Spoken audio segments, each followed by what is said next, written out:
Aleluia, aleluia, aleluia. Aleluia, aleluia, aleluia. Vinde a mim todos vós que estáis cansados e penais a carregar pesado fardo, e descanso eu vos darei, diz o Senhor. Aleluia, aleluia, aleluia. Aleluia, aleluia, aleluia. O Senhor esteja convosco. Proclamação do Evangelho de Jesus Cristo segundo Mateus.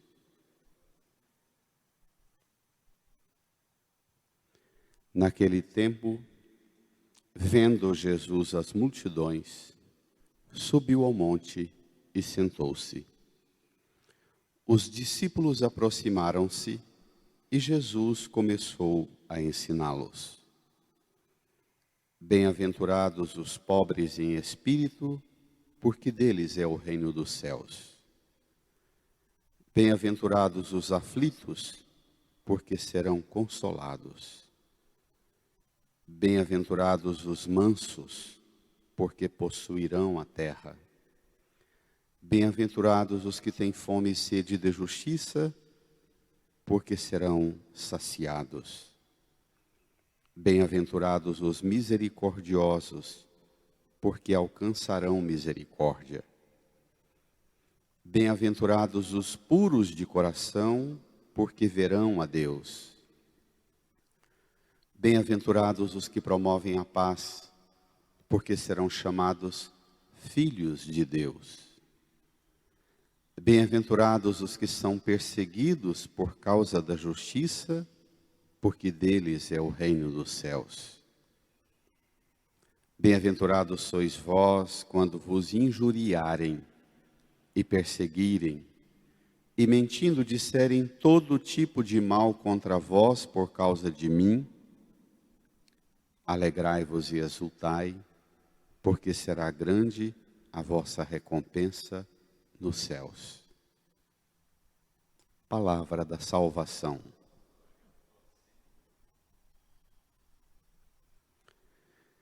Nos recolhemos, irmãs, irmãos, a um tempo de silêncio. No íntimo do nosso coração rezemos, pedindo ao Espírito Santo o auxílio que necessitamos para compreender a Escritura. Rezemos.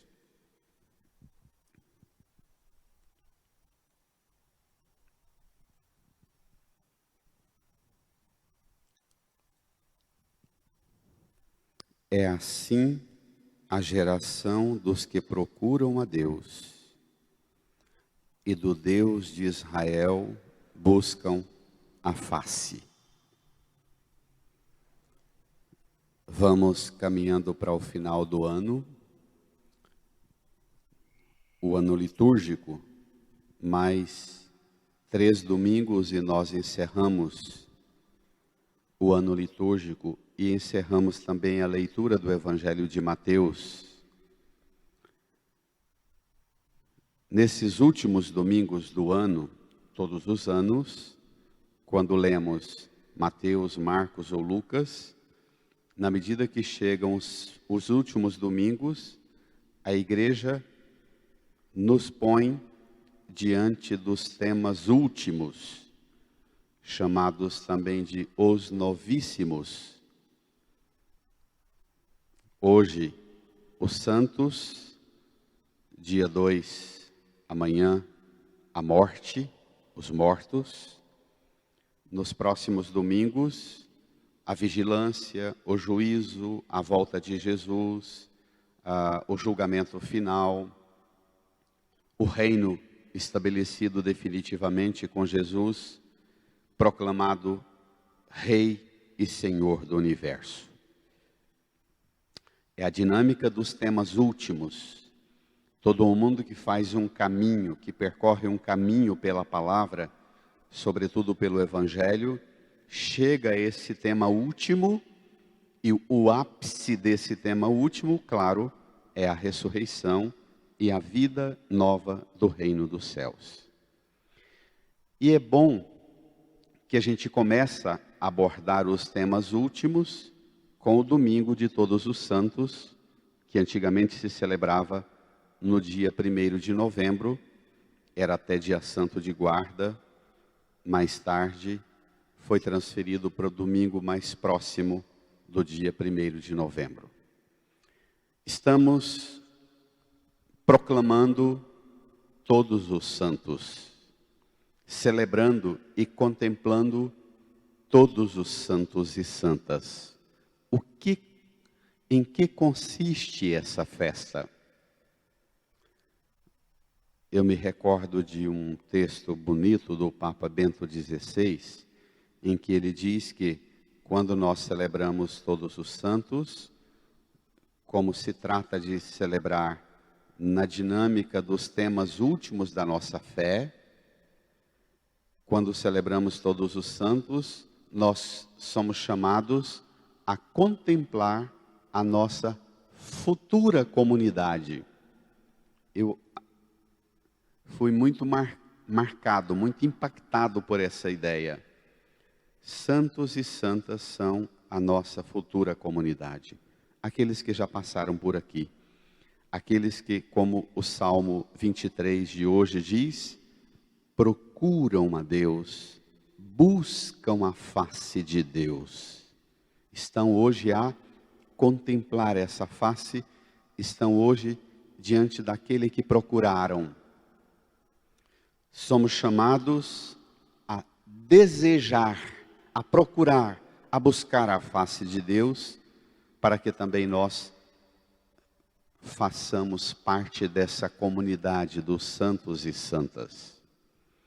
Aquela multidão descrita pelo livro do Apocalipse de João, no capítulo 7.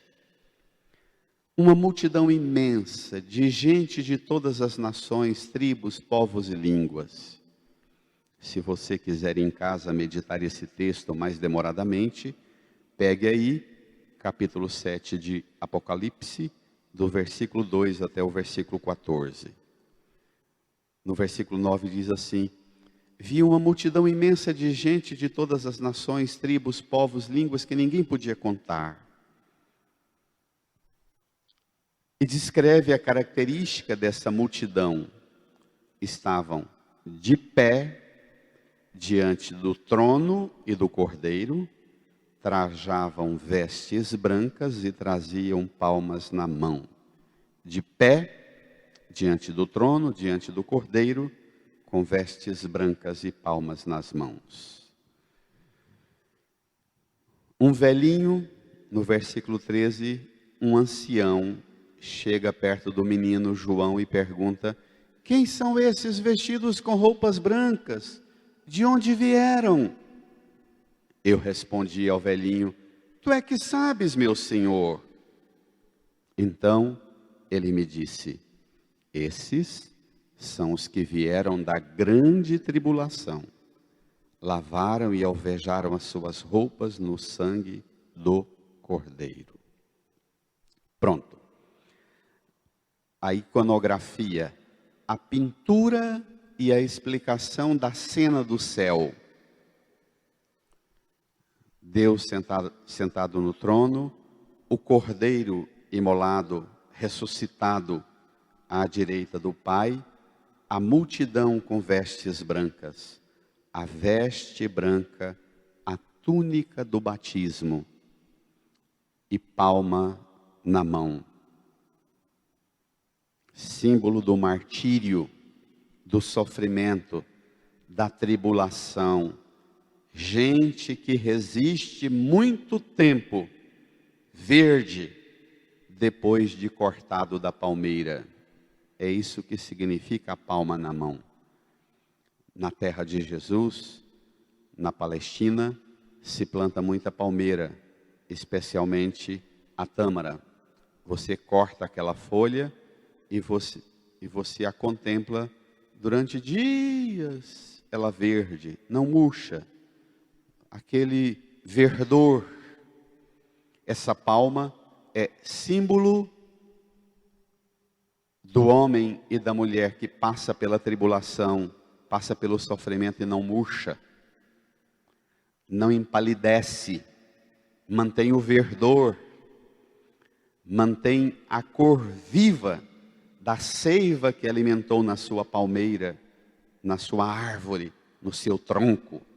Assim devemos ser nós, batizados, que percorremos esse mundo, passando pelas muitas provações. O evangelho desta festa é caprichosamente escolhido o Sermão da Montanha, a introdução do Sermão da Montanha, as bem-aventuranças.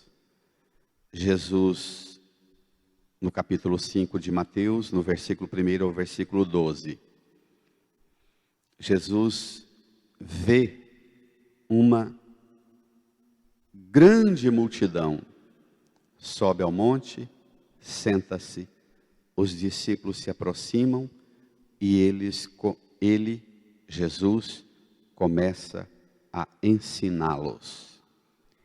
Sinal do novo Moisés.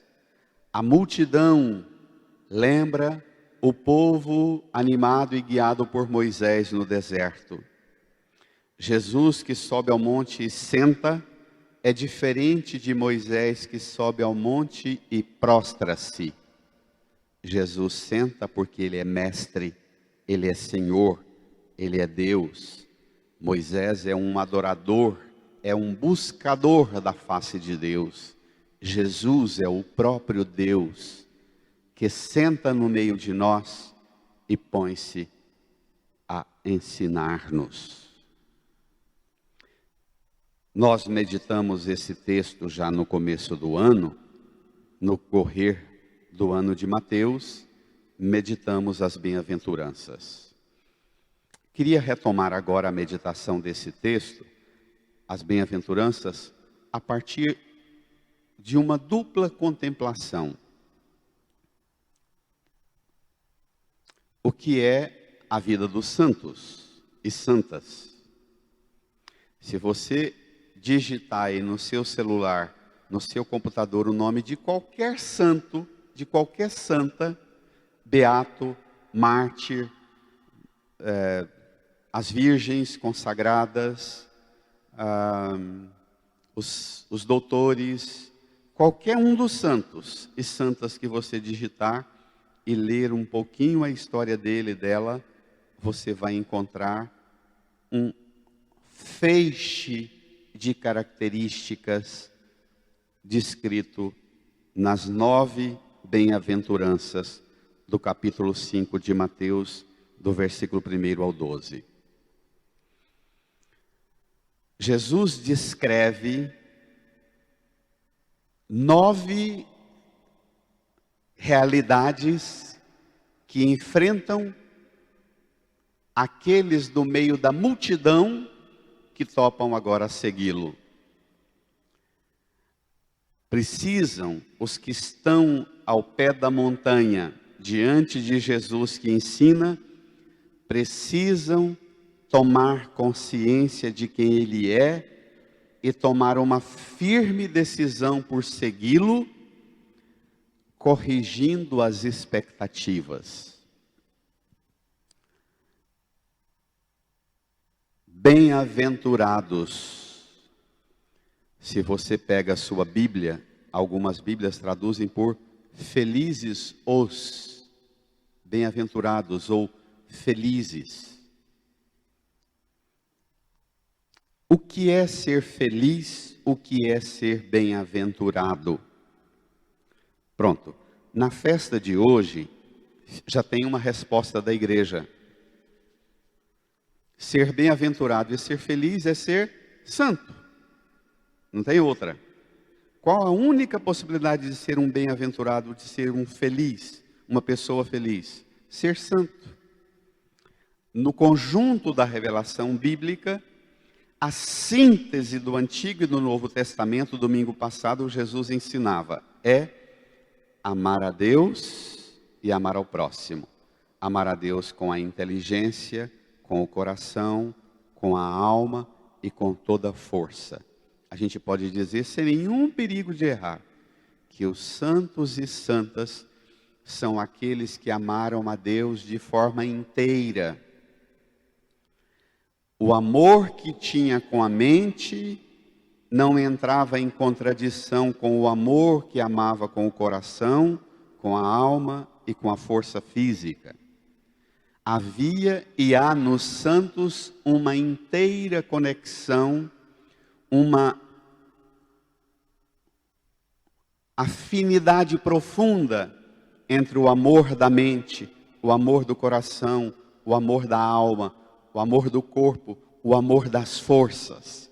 É um mesmo amor que costura, que perpassa de forma transversal todas as dimensões humanas. Não fica um aspecto da vida humana sem ser traspassado por esse amor. Os santos e santas são os que amaram a Deus, os que amam a Deus e amam o próximo, e amam a si também. Síntese, santos e santas, o que é ser santo? O que é ser santo na Bíblia? E como viver a santidade na Bíblia? A Sagrada Escritura apresenta uma linhagem enorme, porque também na Sagrada Escritura tem uma variante. O mesmo convite que é feito para a gente, chamados a ser santos, é o mesmo convite feito para a gente, chamados a ser perfeitos e ser misericordiosos. Sede santo como vosso Pai Celeste é santo, sede perfeitos como vosso Pai Celeste é perfeito, sede misericordiosos como vosso Pai Celeste é misericordioso. O protótipo, o modelo de santidade na Sagrada Escritura, também pelos lábios de Jesus, é o Pai, o divino Pai eterno.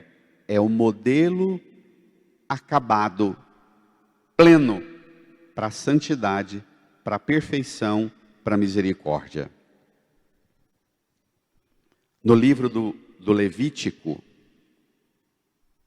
no capítulo 11, versículo 44 a 45, vamos passar rapidamente a noção de santidade, para depois a gente voltar nas bem-aventuranças. O que é quando Jesus chamava a multidão a ser bem-aventurado, a ser feliz, é o mesmo que chamado a ser santo, a ter uma vida plena em Deus.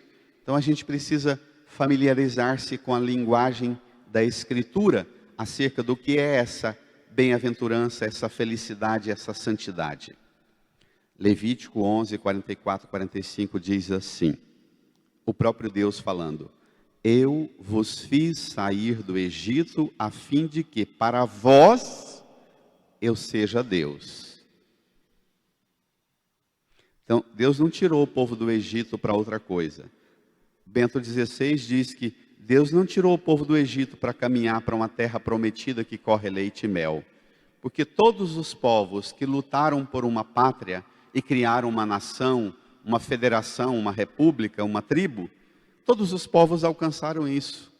Bento XVI diz, não, a terra é apenas uma desculpa. No caminho da terra prometida, o povo conheceu quem é Deus.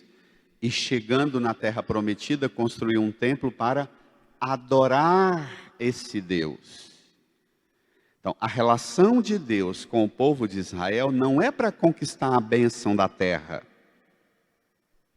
Bento diz que esse é o anseio humano de todo ser, toda criatura aqui na terra. Até os animais, os bichos, anseiam por um galinho na árvore para fazer um ninho ou para dormir, um buraquinho, uma fresta na construção para dormir ou fazer um ninho. Esse é o anseio natural.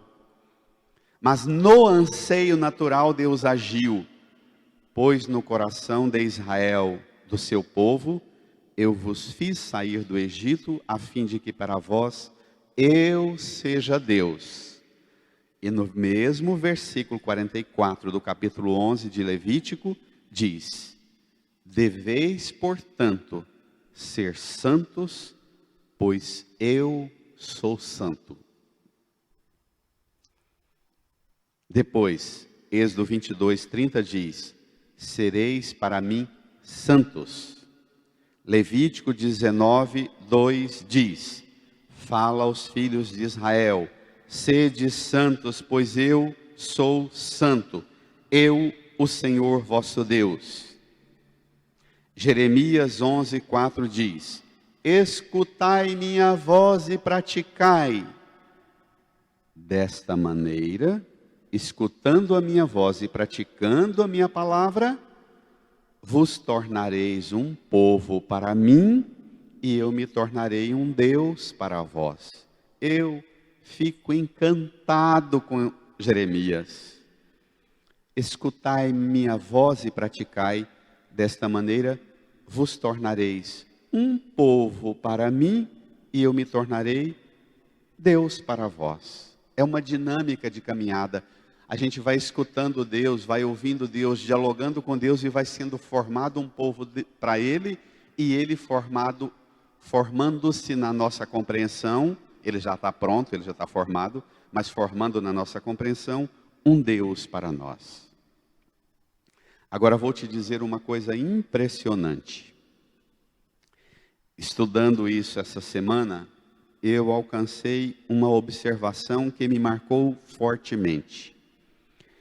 Todos os convites de Deus, sede santo, sede santo, sede santo, no Antigo Testamento, estão muito próximo do contexto dos sacrifícios.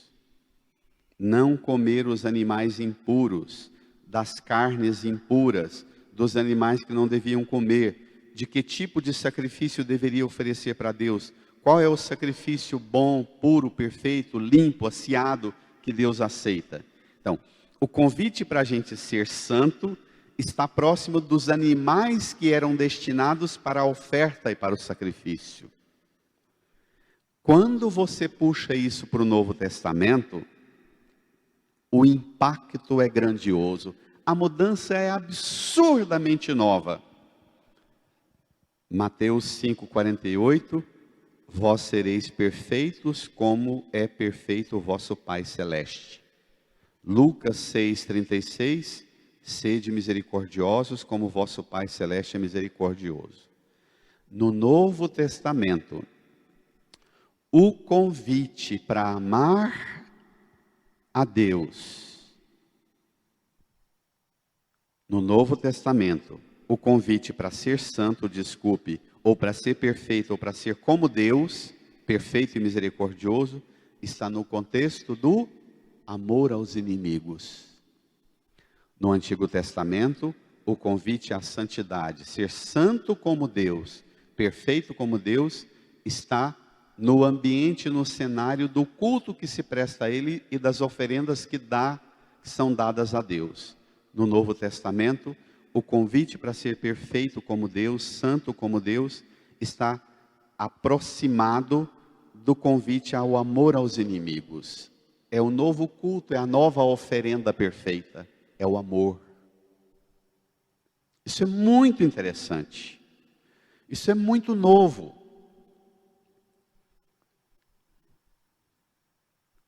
Deus mesmo se apresenta no Antigo Testamento como sendo santo. Em Amós 4,2, Deus diz: juro por minha santidade que... E aí faz a promessa que vai renovar a aliança com o povo, se o povo escutar. Oséias 11:9: sou Deus, não sou homem, sou santo. Eu acho tão bonito Deus bravo. Parece um pai de família, aquele irmão mais velho na cabeceira da mesa, falando assim de forma firme: sou Deus, não sou homem, sou santo. Não darei curso ao ardor da minha cólera. No meio de ti, não virei com furor. Deus declara, na ponta de uma mesa, no livro de Oséias 11:9, Deus declara sua grande vontade de nos amar, de ser um irmão da humanidade. Sou Deus, não sou homem, não darei curso ao ardor da minha cólera, não virei para o meio de vocês com furor.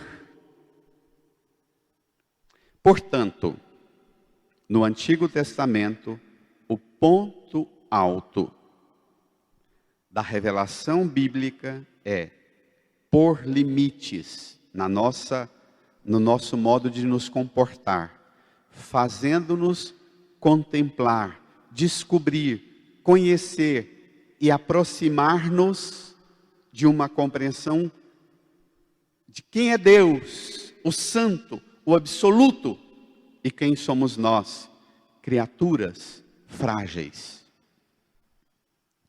A revelação do Antigo Testamento, mostrando Deus como santo,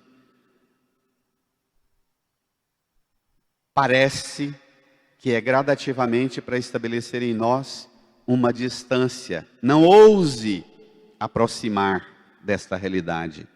Mas é Ele mesmo que se aproxima. Moisés, Moisés.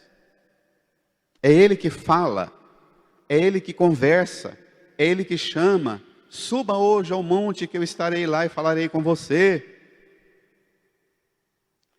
Mas chegando lá no monte, Deus estabelece para Moisés e para nós uma compreensão difícil da gente engolir. Deus é aquela realidade absolutamente outra. É o outro, um tu absolutamente outro. Não se iguala à nossa realidade física, em nossa realidade, em nosso caráter moral. Não pode ser reduzido ao nível das nossas realidades de criaturas. É um plenamente outro. Também no nome, é tão outro que nem nome tem. Eu sou aquele que sou. É tão outro que nem pode ser olhado. Cubra o rosto, Moisés, senão você vai virar pó. De tão outro que ele é. Mas, na medida que esse Deus absolutamente outro vai se manifestando, esse santo, esse perfeito, na medida que ele vai revelando-se a Israel, ele vai cada vez mais ficando perto. É um encanto isso. Na medida que Israel vai entrando para a terra prometida, caminhando o deserto adentro, vai conhecendo-o e aproximando-se dele. Ao ponto de, quando chegar em Israel, escolher uma área e construir no monte um templo, onde ele passa a habitar, e ele passa a ter ciclos de presença nas estações do ano, no jubileu, no tempo. Todo sábado é o dia dele, é o dia de ficar na presença dele. Nos utensílios do templo, nos ministérios, no sacerdote, nos levitas, nas espécies do sacrifício. Deus, santo e perfeito, por se fazer presente no meio de nós, começa a transmitir sua santidade, impregnar sua santidade no monte, no templo, nos objetos, nas pessoas, por contato. Muito bacana essa linha de raciocínio, muito elevada. Até santo começa a ser chamado também o povo da aliança. O povo é o povo santo de Israel. O que faz o Israel ser o povo santo? Eu fiquei impactado com essa nota, também de Bento XVI. O que faz o povo de Israel ser o povo santo é o fato de estar em condições de prestar culto ao Deus Santo. Isso é muito curioso. Também nós precisamos estar em condições de prestar culto a Deus quando vamos participar da Santa Missa.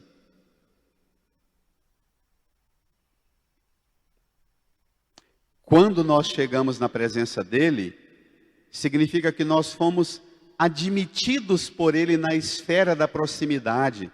Há uma eleição, ele nos escolheu. Diz o Novo Testamento, as cartas de Paulo, desde a fundação do mundo, ele nos escolheu para um pacto, para uma aliança. No Novo Testamento, esse tema da santidade não é tratado de forma extremada, porque no Novo Testamento, vou brincar, hein? Não se ofenda com o que eu vou falar. É quase que uma avacalhação, uma brincadeira extravagante. A santidade de Deus é raramente mencionada no Novo Testamento. Quando ela é mencionada como uma realidade tão próxima, que aí ela pode desaparecer na gente e no meio da gente. Por exemplo, quando rezamos, santificado seja o vosso nome, venha a nós o vosso reino. Então, o nome engrandecido, santificado, mas a gente pede que esse reino do Senhor, que é tão grandioso, venha a nós. Parece diluir, dilui. O livro do Apocalipse é o que retoma o profeta Isaías 6:3, em Apocalipse 4:8, onde se proclama: Santo, Santo, Santo é o Senhor. Na primeira carta de Pedro, no capítulo 3, no versículo 15, Pedro escreve assim: santificai o Senhor Jesus, naquela linha de proclamar a grandeza dele, não de dar a ele atributo de santidade, porque ele já é santo, mas proclame. O verbo santificar é usado para Deus no Antigo Testamento, é atribuído a Jesus sem nenhuma hesitação. Até o demônio proclama: eu sei quem tu és o Santo de Deus. A santidade de Jesus é tão inconfundível que o primeiro a gritar isso no Evangelho de Marcos é o próprio demônio. Eu sei quem tu és o Santo de Deus. Não tem dúvida de quem é Jesus. E esta natureza de santidade, não tem como falar de Jesus sem lidar com essa matéria-prima pura e perfeita de santidade. Por isso é que Jesus vai causar um grande conflito nos fariseus, nos saduceus. Como é que pode Deus santo, perfeito, que nem nome podia ter, nem olhado podia ser, agora caminha de sandálias assim da Galileia até aqui, conversa com a gente, bebe, come, fala com a samaritana, senta na beira de um poço, anda, dorme dentro de um barco, caminha sobre as águas. Como é que pode? Eu vou dizer a vocês, a gente precisa ter muita compaixão dos fariseus e mestres da lei e dos sacerdotes do tempo de Jesus, porque eles tinham uma compreensão tão exaltada, mas não tinham abertura para a presença. Jesus é santo num grau único e comunica santidade ao que entra em contato com ele. Comunica a santidade à igreja que ele funda. Tu és Pedro, e sobre esta pedra construirei a minha igreja, e o poder do inferno nunca poderá vencê-la. A santidade inacessível de Deus, agora a igreja tem acesso. Te darei as chaves do reino. o que ligar na terra é ligado no céu. A igreja tem o total acesso àquilo que era tão difícil de ser acessado. A igreja e seus membros, também no Novo Testamento, recebe frequentemente o atributo de santo. Santificai em vossos corpos o Senhor, não é? Diz o apóstolo Paulo. A igreja, e esse termo santo, santa, o termo se refere explicitamente tanto à união da igreja e de seus membros com o Pai eterno através de Jesus, com a qualidade moral da igreja de levar Deus e as coisas de Deus ao mundo e de conduzir o mundo para Deus. Em Atos dos Apóstolos 20, 32, os cristãos são aqueles que foram santificados. Em 1 Coríntios 1, 30, Jesus é chamado de a santificação dos cristãos no Espírito. Também 2 Tessalonicenses 2, 13. Agora, vamos nos aproximando de volta ao texto das bem-aventuranças. Vou lhe dar, irmã, irmão, 10 meios para você ter acesso à vida de santidade, à santificação. A Sagrada Congregação para a Causa dos Santos, que é uma equipe enorme que trabalha no mundo, investigando e pesquisando a história dos heróis da fé, de vez em quando produz alguns textos formidáveis e desenvolvem reflexões extraordinárias e subsidia o Santo Padre, o Papa e a Igreja acerca do tema da santidade. Então você pode também entrar aí no site da Sagrada Congregação para a Causa dos Santos, você vai ver muita coisa extraordinária publicada por eles, pesquisada por eles. E está nessa linha. Quais são os meios de santificação?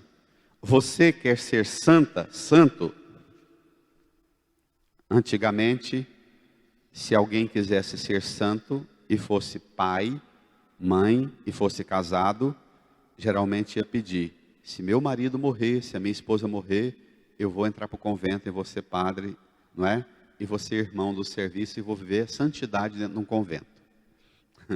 A santidade durante muito tempo foi disseminada, infelizmente por nós, reduzida ao modelo de vida de padre freira, que é um lugar privilegiado, sem dúvida, mas não é único.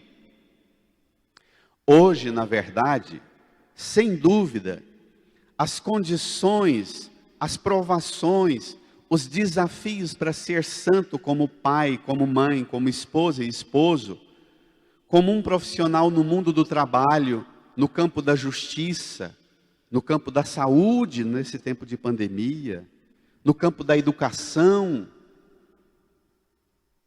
mas em todas as áreas, os desafios para ser santo hoje no mundo são muito maiores. Hoje é até cômodo entrar para um convento e ficar lá dentro com tudo pago. Hoje ser santo pagando contas, correndo atrás dos trabalhos que filhos dão, dos desafios que é manter um casamento, é muito difícil. Como ser santa, ser santo na vida, independente do caminho que você abraçou. 10 pistas. Primeiro, os meios de santificação. Romanos 15, 16. A fé. Pela fé, você alcança a santificação. 1 Coríntios 6, 11. O sacramento do batismo. Pelo batismo, você alcança a santificação. Viva o seu batismo. Viva a graça sacramental do seu batismo. A união com Cristo Isso você pode fazer como marido, mulher, em qualquer profissão, em qualquer atuação no mundo. Como idoso, que hoje não dá conta de fazer nada e fica entre a sua cama e uma cadeira e sua cama e não consegue fazer mais nada. Mas você pode alcançar a santificação através da união com Cristo. 1 Coríntios 1, 2. Pela prática e pela promoção da justiça. Romanos 6, 19. Que é a inteira submissão à vontade de Deus. Justiça é a inteira submissão à vontade de Deus. Quinto, habitado pelo Espírito Santo que você é, pelo sacramento da crisma, pelo sacramento do batismo. 1 Coríntios 3,17. Você pode alcançar a santificação, uma vida de santificação, sendo habitado pelo Espírito Santo. Sexto, tendo uma vida mantida, evitando o pecado. 1 Coríntios 6,19. Sétimo, ter a vida de santidade, alcançar uma vida de santificado pela pertença e participação na igreja. Efésios 1:4, Efésios 5:27, Colossenses 1:22. 8. Viver a santidade, buscar a santificação por um comportamento santo, por uma vida moral. 1 Pedro 3:11. 9. Pelo sacrifício redentor de Cristo, acolhendo tudo que Cristo ofereceu em seu sacrifício na cruz. Hebreus 2:11. 10. Pela oração, pelas escrituras e por gestos, saudai-vos com um beijo santo. Você pode alcançar uma vida de santificação, viver a santidade pela oração, pelas escrituras e pela saudação. Saudai-vos com um beijo santo. 1 Timóteo 4:5, Romanos 16:16. Está aí. 10 pistas práticas para viver a santificação, para alcançar a santificação. Jesus chama-nos às bem-aventuranças. Recordemos as bem-aventuranças. Bem-aventurados, 9 características. Os pobres em espírito, os aflitos, os mansos, os que têm fome e sede de justiça, os misericordiosos, os puros de coração, os que promovem a paz, os perseguidos por causa da justiça e os que sofrem toda sorte de injúria, perseguição e calúnia por causa de mim. Essa aventura que Jesus apresenta, essas 9 bem-aventuranças, elas acessam-nos a uma realidade sobrenatural. Viver essas aventuras nos possibilitam. Deles é o reino dos céus, serão consolados, possuirão a terra, serão saciados, alcançarão misericórdia, verão a Deus, serão chamados filhos de Deus, deles é o reino dos céus, será grande a vossa recompensa nos céus. Mas trabalhando esse texto, eu fiz a separação entre dessas 9 coisas que a gente alcança vivendo as bem-aventuranças, 5 põe a gente diretamente ligado à realidade do céu. Deles é o reino dos céus, a primeira bem-aventurança. A 6ª, verão a Deus. A 7ª, serão chamados filhos de Deus. A 8ª, deles é o reino dos céus. A 9ª, grande será a vossa recompensa nos céus. E 4, te acessa aqui, as coisas dessa vida aqui. serão consolados. A segunda, terceira, possuirão a terra. A quarta, serão saciados. A quinta, alcançarão misericórdia. Bento XVI diz que, na realidade, para você entender as bem-aventuranças, você precisa contemplar Jesus. Jesus é o bem-aventurado por excelência. Somente Ele, Jesus, é o bem-aventurado por excelência, diz Bento XVI. As bem-aventuranças revelam a fisionomia espiritual de Jesus. E assim exprimem o seu mistério e dão-nos a compreensão do seu ministério. Jesus é o bem-aventurado, é o pobre, é o aflito, é o manso, é o que tem fome e sede de justiça, é o misericordioso, é o puro de coração por excelência, é o promotor da paz, é o perseguido por causa da justiça, é o injuriado, caluniado, perseguido por causa das coisas de Deus. Irmã, irmão, o convite às bem-aventuranças que Jesus dirige a mim e a você, é um convite que desmantela uns esquemas, e aqui nós vamos fechando nossa meditação em 2 tempos. Para você viver as bem-aventuranças hoje, você precisa criar coragem de permitir que Jesus dirija a você esse convite, que você contemple nele o bem-aventurado perfeito por excelência, completo por excelência, e que você aceite imitá-lo. Mas isso supõe um caminho delicado. Supõe permitir que Jesus desmantele na sua cabecinha, no seu coração, os ideais que você tem, o perfil que você tem de uma pessoa feliz.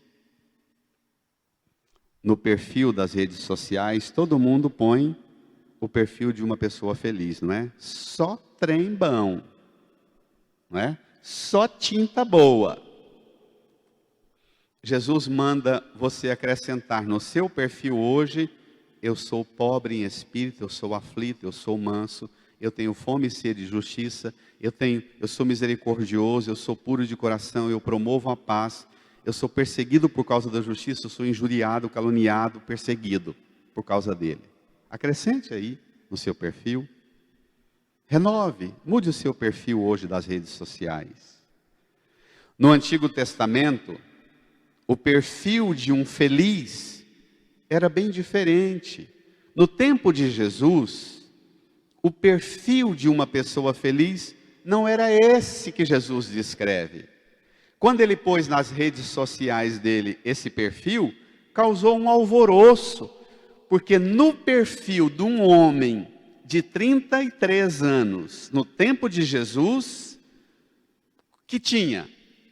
No perfil estava lá: sou homem, adulto, saudável, casado com uma mulher que é honesta, fértil, tenho filhos homens, tenho terras férteis, sou religioso, sou piedoso, sou submisso a tudo que a doutrina manda, sou respeitado na minha região. Esse era o perfil das redes sociais dos homens da idade de Jesus, no tempo de Jesus. O que mais pedir? Jesus colocou no perfil dele um ideal estranhíssimo. Tenho 33 anos, não tenho esposa, não tenho filhos, não tenho propriedade, não tenho aprovação oficial de religião, de política, de economia. Jesus era feliz quando podia fazer os outros felizes. Jesus era feliz quando criava condições de felicidades básicas. Ajudar um paralítico a andar, um cego ver, um surdo escutar, um deficiente caminhar com as próprias pernas, um leproso poder entrar na vila e comer, jantar, conviver, dançar, festejar, um faminto comer, um sedento beber. Jesus era feliz quando criava condições de alguém ter saúde. Jesus acreditava num Deus feliz e não num Deus que ficava vigiando quem entrava no templo com ofertas e dízimos e levava para casa o pacto de que quando voltasse ia trazer mais, o voto de que ia trazer uma oferta ainda muito maior. Ele mudou completamente essa característica. A linguagem das bem-aventuranças, vamos agora para Bento XVI, e para a espiritualidade. A linguagem das bem-aventuranças são a linguagem da cruz. Só Jesus e o mistério da sua entrega, da sua kenosis, do seu esvaziamento na cruz, descrito por Paulo, esvaziou-se a si mesmo, mesmo existindo em condição divina. Só a kenosis, o esvaziamento de Jesus, explica e faz-nos entender e compreender a linguagem das bem-aventuranças. Se você tem aí na sua casa uma cruz, comece a contemplar uma cruz. Se puder, até toque a cruz e comece a rezar. 1 Coríntios, capítulo 1, versículo 19, até o versículo 18, até o versículo 25. Depois você demoradamente durante a semana leia. A linguagem da cruz é loucura para os que se perdem, mas para os que estão sendo salvos, para nós, ela é poder de Deus. Eu fiquei impressionado com essa tradução na Bíblia. Mas para os que estão sendo salvos, é um processo. A vida, a salvação é um processo. Nós estamos sendo salvos por Jesus. Porque permanentemente precisamos dele salvar-nos de nós mesmos, de nossas inclinações ao pecado, de nossas tentações ao pecado. A linguagem das bem-aventuranças, ser pobre, aflito, manso, ter fome e sede de justiça, misericordioso, puro de coração, promover a paz, perseguido por causa da justiça, injuriado, perseguido e caluniado por causa dele. A linguagem da cruz, diz Paulo. Acaso Deus não tornou louca a sabedoria do mundo? Irmã, irmão, não permita que o mundo decida o perfil que você põe nas suas redes sociais, não. Mude o perfil seu das redes sociais hoje, essa semana. Acaso Deus não tornou louca a sabedoria do mundo?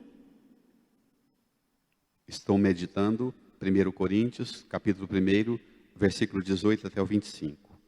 É pela loucura da pregação que aprouve Deus salvar os que creem. Pela loucura da pregação.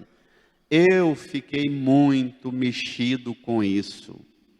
A pregação é mesmo um exercício de loucura. Não é normal, não. Eu tenho um amigo padre, quando a gente está conversando as coisas de Deus, a gente alcança níveis profundos. Às vezes nós choramos juntos, meditando as coisas de Deus. Ele às vezes com lágrimas nos olhos, ele diz, nós não somos normais não, e não somos mesmos, é uma loucura. Judeus pedem sinais, gregos pedem sabedoria, nós porém pregamos um Messias crucificado, escândalo para judeu, loucura para grego, mas para os que são chamados, judeu, grego e o diacho que for, ele é o Cristo, ele é poder de Deus, ele é sabedoria de Deus. Pois o que é loucura de Deus é mais sábio do que os homens. O que é fraqueza de Deus é mais forte do que os homens. Aqui no Brasil tem uma atriz que trabalha num canal de televisão evangélica, que foi prostituta e que se converteu através de uma experiência de Deus. Essa semana ela pôs nas redes sociais dela que nem quando ela era prostituta ela encontrou um ambiente de tanta hostilidade e maldade como ela encontrou nesses últimos tempos, das fraquezas e provações que ela está passando, que ela encontrou na igreja. Nem no ambiente da prostituição ela encontrou tanto sofrimento e horror que ela encontrou no ambiente da igreja. E ela diz: eu não duvido da experiência de Jesus que eu fiz quando eu estava na desgraça na prostituição. Nem na prostituição eu vi a sujeira que eu vi na igreja. Mas ela diz: mas eu amo a igreja, vou me afastar, mas eu amo a igreja e não duvido de que Jesus está comigo. Eu acho que esse testemunho deve impactar fortemente a gente. E ela dizia que aquilo que ela encontrava na igreja e ficou anos sem precisar das terapias pesadas, das medicações pesadas, ela teve que voltar para a medicação e para os tratamentos pesados, porque ela está no limite da doença psicoemocional.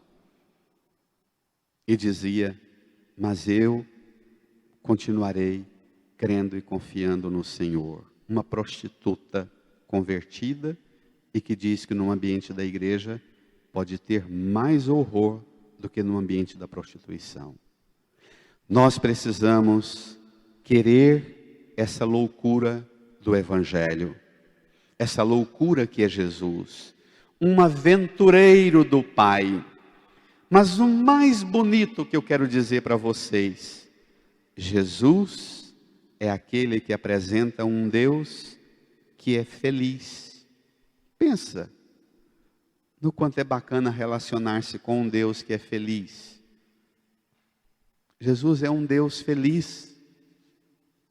Um Deus que convive com a gente, que come, bebe, ri, que chama a gente para ir para o céu com Ele, morar lá eternamente. É um Deus feliz, bem resolvido, que a realidade sobrenatural de onde Ele veio e onde Ele habita desde toda a eternidade está aberta e acessível para todos nós, judeus, gregos, prostitutos e prostitutas, miseráveis pecadores, todos chamados à alegria do seu reino. Não tenhamos medo desse convite. Aceite esse convite, se abra a esse convite e queira participar dessa vida de Jesus e em Jesus.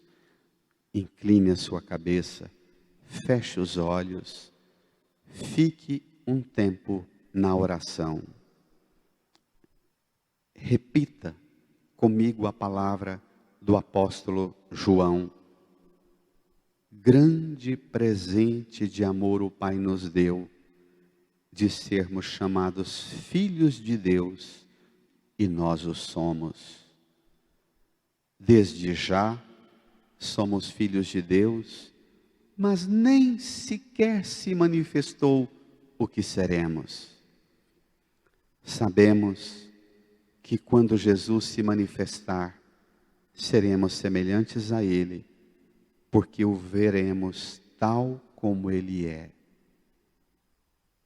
Todo que espera nele, purifica-se a si mesmo, como também Ele é puro. Eu espero no Senhor Jesus, e esperando no Senhor eu quero ser purificado, purificada, de tudo que não me deixa experimentar a santidade, a perfeição, a misericórdia de Deus. Purifica-me, dá-me a santidade, dá-me a perfeição, dá-me a misericórdia do Senhor, oferecida de graça, na cruz a todos os homens e mulheres: dá-me, Senhor, esta vida de santidade. Dá-me, Senhor, a alegria de ser bem-aventurada, bem-aventurado do seu reino.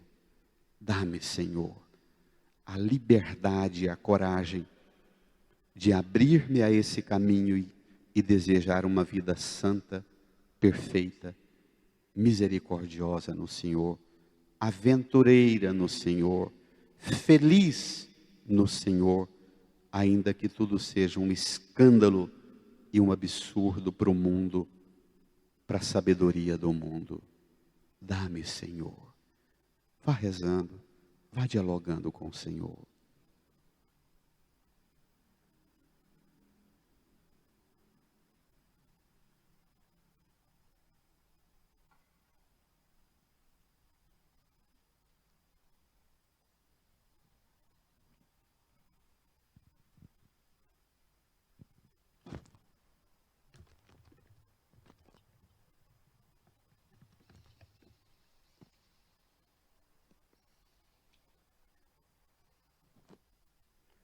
Amém.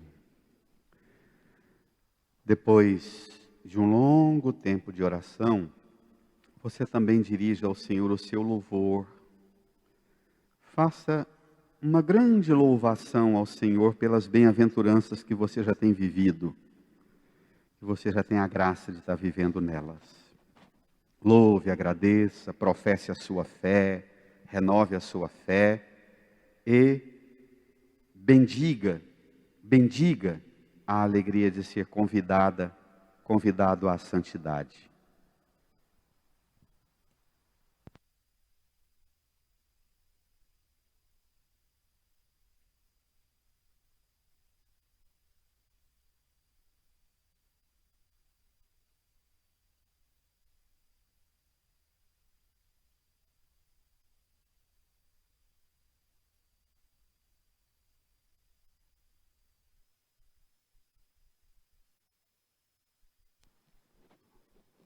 Oremos.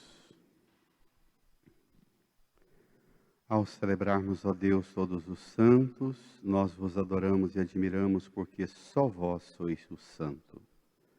E imploramos que a vossa graça nos santifique na plenitude do vosso amor, para que desta mesa de peregrinos passemos ao banquete do vosso reino, por Cristo nosso Senhor.